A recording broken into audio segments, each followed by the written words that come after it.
being inspired by some particular role model. Really, my emphasis on customer service and looking after people was brought about by when in my early 20s I lived in Vail, Colorado, and in a ski resort there, and worked in a restaurant and learned the American way of looking after customers. And when I came back to Australia, I stayed in hospitality for a while, but then when the opportunity came up to have my own business, it's really kind of common sense, and I did obviously, get a few books and read how to set up a business and all that kind of stuff. But obviously when I started, it was very small and I was doing it by myself, like so many people. But once we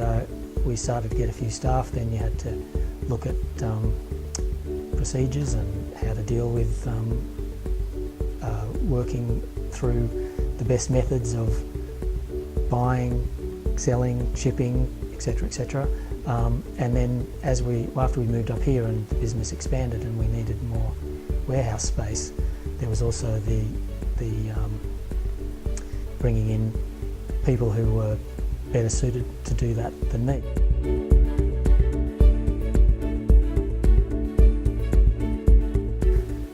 There's times when you have to work on the weekend. You might have to come in and get stuff done so that it's ready for the following week. Obviously when we do trade shows and things like that, we're travelling and working on weekends, but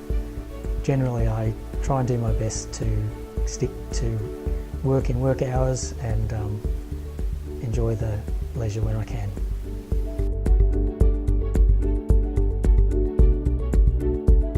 It's about good relationships, because we, over the years, have built up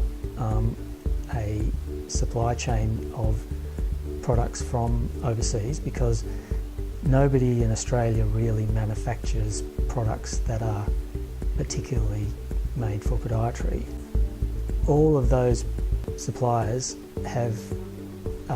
developed over 15 to 20 years with essentially a kind of handshake relationship, in that we know that they've got good products and they would like to sell their products in Australia. So our relationship has always been, as they develop new products or as new things come online,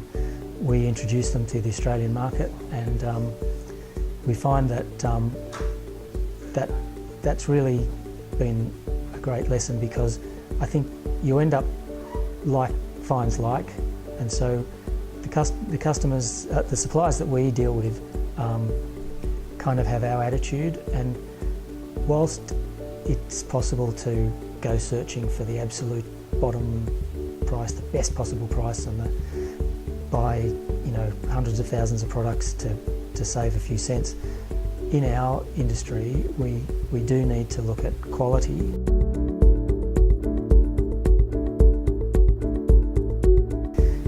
I personally would say try not to take it too seriously. I mean, you obviously have to knuckle down when it's required. We try and think a little bit outside of the square when we can. I like to look at, like I said, a range of different products and maybe compare what's going to be best in our marketplace, and also don't be afraid, and it's something my dad told me years ago when I started the business, is don't be afraid to not take on something that